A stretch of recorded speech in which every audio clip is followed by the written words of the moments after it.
Mais il y a quand même quelque chose, moi en tant que parlementaire, qui me surprend. Alors après, on peut peut-être ne pas avoir la même analyse de ce que doit avoir un Parlement. La veille du 49.3 du 14 décembre, vous recevez une note de Bruno Le Maire qui vous dit, non pas, là c'est pas une hypothèse, qui vous cite des chiffres très clairs sur les recettes qui vont être inférieures en termes de TVA, en termes d'impôt sur le revenu, etc., de manière significative par rapport au budget même que le lendemain, vous allez passer par 49.3. Et le fait d'annoncer l'annulation de 10 milliards de crédits n'est pas une hypothèse, je viens de relire la lettre, c'est vous dire il faudra que ça soit fait. Je le répète, est-ce que vous pensez normal, dans le cadre d'une démocratie, que vous engagiez un 49.3 sur un texte qui, de fait, par une lettre que vous écrit Bruno Le Maire la veille, se révèle totalement erroné? Plus rien ne tient debout dans le 49.3 que vous allez proposer, et nous n'en savons rien, nous, parlementaires. Est-ce que vous estimez ça normal? Tel que vous le présentez, Monsieur le Président, ça me semble un peu caricatural. Excusez-moi, je me permets de le dire. Oui, mais peut-être. Je me permets de le dire. Alors, je réponds à votre question. Je reçois une alerte datée du 13 décembre du ministre de l'Économie qui m'arrive et dont je prends connaissance le 15 décembre, donc la veille du 49.3. Le 49.3 le 14 décembre. Vous recevez la lettre le 13 décembre. Je prends connaissance de la lettre le 15 décembre, il y a un 49.3 le 16 décembre et un dernier 49.3 en lecture finale le 19 décembre. D'accord. Donc, vous voyez, à ce moment-là, tous les services, l'inspection générale des finances vous disent on est incapable de corriger le budget. Alors je répète, en raison d'une masse salariale plus faible que prévu, les recettes d'impôt sur le revenu seraient inférieures de 1 milliard à nos anticipations, les cotisations sociales de 2 milliards, les moindres recettes de TVA pourraient atteindre plusieurs milliards d'euros d'ici la fin de l'année, dont une moins-value de 1 milliard d'euros déjà constatée fin octobre. Ce n'est pas des hypothèses, c'est des chiffres qui vous sont donnés et qui de fait infirment complètement, en tout cas, font en sorte que le budget qui va nous être proposé par 49.3, sur lequel il y aura ensuite une motion de censure, devient un budget qui est complètement erroné. Le ministre dit il faudra communiquer, il ne dit pas il faudra communiquer le lendemain. Et la directrice du budget que vous avez auditionnée dit très clairement, à ce moment-là, on est incapable de dire ce que seront les recettes pour 2024. Et l'inspection générale des finances écrit les écarts signalés par les administrations ne justifiaient pas le dépôt d'un amendement et la révision du scénario des finances publiques. Donc oui, à ce moment-là, il y a des alertes. Oui, à ce moment-là, il y a des alertes. Là, c'est plus des alertes, c'est des informations. Non, ce ne sont pas des informations, ce sont des alertes. Ce sont des alertes dont la directrice du budget vous a expliqué qu'elles étaient insuffisamment étayées, insuffisamment documentées, insuffisamment précises pour pouvoir changer en quoi que ce soit le projet de loi de finances dont l'inspection générale des finances vous écrit. Elle ne nous a pas dit ça comme ça. Elle nous a pas dit. Excusez-moi, j'ai la phrase sous les yeux, Monsieur le Président. J'ai la phrase sous les yeux de la directrice du budget. Je peux relire. Je crois que je l'ai déjà lue, mais on peut toujours la relire. Il était assez évident qu'il y aurait un impact en 2024, mais en vue de pouvoir déposer des amendements au PLF pour 2024, il aurait fallu être en mesure de quantifier précisément l'effet.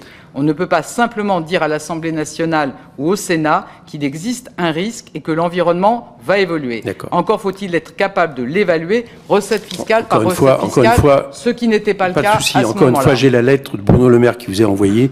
C'est pas de risque dont on parle, c'est un détail très précis, des milliards à attendre en moins de toutes les recettes, et y compris un point très précis sur ce qui sera fait après. La preuve que c'était précis, c'est exactement ce qui sera fait, c'est l'annulation de 10 milliards de crédits, ce qui fait que les parlementaires, ce sont les parlementaires ont eu un 49.3 et ensuite une motion de censure sur des informations qu'ils n'avaient pas, qui auraient pu, pourquoi pas, changer leur vote en fonction de ces informations, puisqu'il se révélait que le budget qui nous était présenté, de fait, était un budget qui n'avait plus aucune réalité déjà le 13 décembre, et vous le saviez. Bon, les mesures qui vous sont présentées, les mesures qui ont été prises correspondent à des mesures de précaution normales, mais ce que vous êtes en train d'expliquer, Monsieur le Président, c'est que pendant que les services du ministère de l'Économie lui écrivent qu'on ne sait pas évaluer précisément... J'explique rien, je lis la lettre.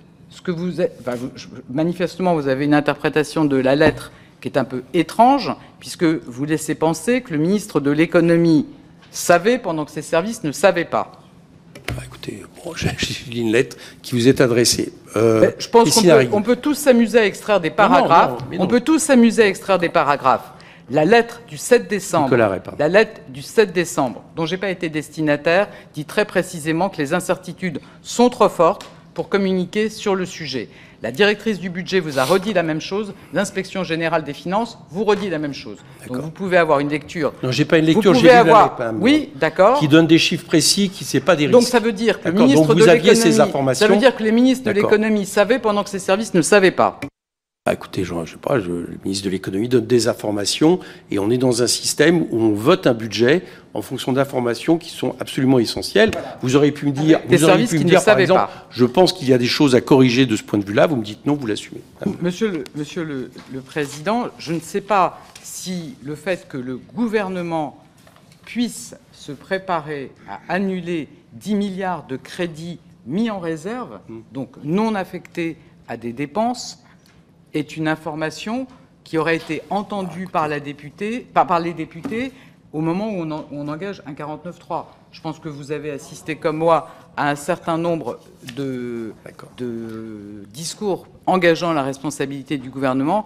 Je ne crois pas que ce soit le moment d'un débat entre le gouvernement et le Parlement. Bon, vous me permettrez de dire que je suis en désaccord total, parce que ce que vous êtes en train de dire, c'est qu'avant un 49.3, alors qu'on sait déjà que 10 milliards vont être annulés, et donc transforme le budget à hauteur de 10 milliards de moins de crédit, c'est une information qui n'est pas nécessaire d'être transmise aux députés. Je trouve que... Non, Monsieur le Président. Non, mais je suis en désaccord. Monsieur le Président, ça n'est pas une information. Ce qui est dit dans la note du ministre de l'Économie, c'est qu'il faudra piloter l'exécution 2024, en tenant compte de ce que l'on connaîtra ultérieurement sur les recettes effectives pour 2024. Et donc qu'on se prépare, en fonction de ce que seront les recettes, à piloter la dépense. Non, la phrase, c'est « vous préparez à annuler début 2024 tout ou partie des milliards de crédits mis en réserve dans la loi de finances ». Mais bon, oui, Monsieur le Président, moi j'ai la note sous les yeux qui est dans un paragraphe « Piloter l'exécution budgétaire 2024 ». Il n'y a pas de souci. Se préparer à annuler tout ou partie.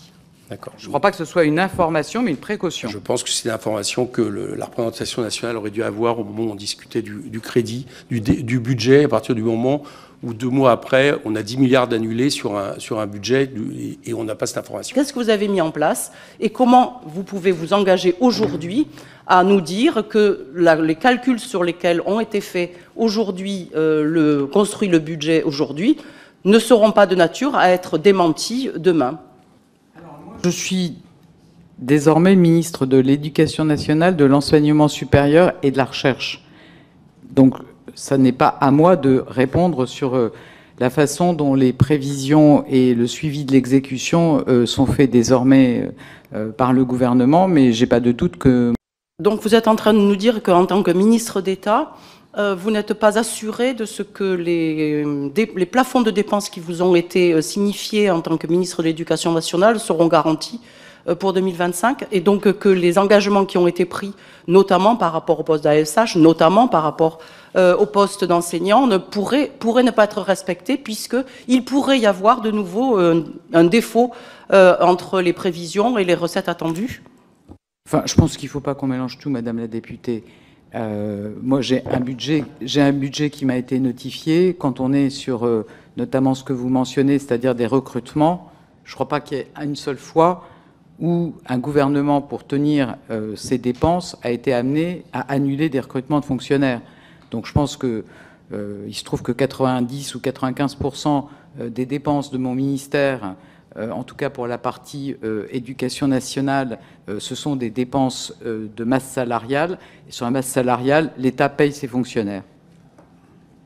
Mais je vous repose la question, compte tenu de votre réponse précédente. Aujourd'hui, en tant que ministre d'État, vous ne pouvez pas vous engager sur le fait que les mesures correctives qui nécessitent qu'il y ait un rapprochement le meilleur possible entre les recettes attendues et les prévisions faites, sur lesquelles sont construits le budget, ont été prises. Je suis ministre d'État, Madame la députée, de l'Éducation nationale, de l'enseignement supérieur et de la recherche. Et je peux vous assurer que ça occupe mes journées. Et je fais confiance à mes collègues, ministre de l'économie et ministre des comptes publics, pour améliorer le suivi des recettes et ne pas avoir à procéder à des annulations de crédits. Mais je pense que c'est important pour un fonctionnement harmonieux du gouvernement qu'on puisse avoir des échanges entre nous, mais que la ministre de l'Éducation nationale ne vienne pas faire le travail du ministre de l'Économie.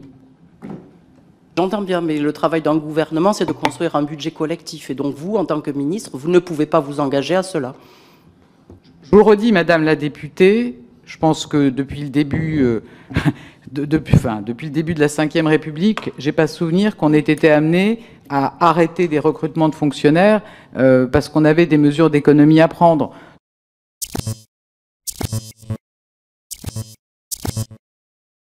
Cet échange concerne l'utilisation de l'article 49.3 de la Constitution française, un mécanisme qui permet au gouvernement de faire passer un texte sans vote du Parlement. Un parlementaire interroge un membre du gouvernement sur le fait qu'un 49.3 a été utilisé pour faire adopter un budget, alors qu'une lettre du ministre de l'Économie, Bruno Le Maire, envoyée la veille, indiquait que les prévisions budgétaires étaient erronées. Autrement dit, il reproche au gouvernement d'avoir imposé un texte dont les chiffres étaient déjà dépassés et inexacts, sans en informer les députés.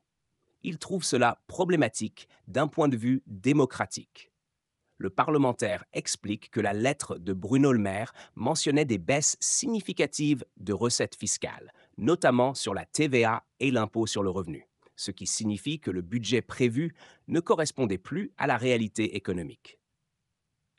Il souligne aussi que cette lettre ne faisait pas que donner une hypothèse, mais affirmait clairement qu'il faudrait annuler 10 milliards d'euros de crédit, ce qui est une mesure très importante. Or, malgré ces nouvelles informations, le gouvernement a tout de même décidé de passer en force avec le 49.3, en maintenant un texte budgétaire basé sur des prévisions obsolètes. Pour le parlementaire, cela pose une question majeure sur la transparence et la sincérité du débat démocratique, car les députés n'étaient pas au courant de ces informations cruciales au moment où le gouvernement imposait son texte. Le membre du gouvernement répond que la présentation du parlementaire est exagérée et caricaturale. Il admet avoir reçu une alerte du ministre de l'Économie datée du 13 décembre, mais affirme ne l'avoir lue que le 15 décembre, soit après que le premier 49.3 a été déclenché le 14 décembre. Il rappelle aussi qu'il y a eu plusieurs 49.3 sur le budget. Un le 13 décembre, un autre le 16 décembre, puis un dernier en lecture finale le 19 décembre. Cela signifie que, selon lui, il y avait encore des opportunités d'ajuster le texte en fonction des nouvelles données économiques. Il insiste sur le fait que ces informations ont été examinées par les services compétents, comme l'Inspection générale des finances, qui évalue l'impact des décisions budgétaires. Cependant, cette réponse ne répond pas directement à la critique principale du parlementaire, qui est que les députés n'ont pas été informés de ces chiffres erronés au moment où ils étaient censés débattre du budget. Si le gouvernement savait que le budget allait devoir être modifié à cause d'une baisse des recettes, pourquoi avoir maintenu un texte déjà dépassé sans avertir les élus? Ce manque de transparence peut être perçu comme un contournement du débat démocratique, en imposant un budget qui ne correspond pas à la réalité économique.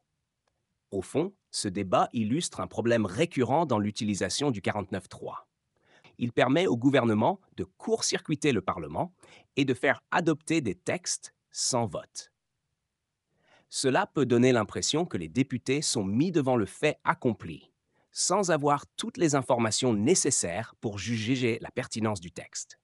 Ici, le fait que des chiffres budgétaires incorrects aient été utilisés aggrave encore plus la situation, car cela signifie que les décisions prises ne reposaient pas sur une base fiable. Ce type de situation alimente les critiques sur le 49.3 et sur la manière dont il peut être perçu comme une arme autoritaire au sein du fonctionnement démocratique.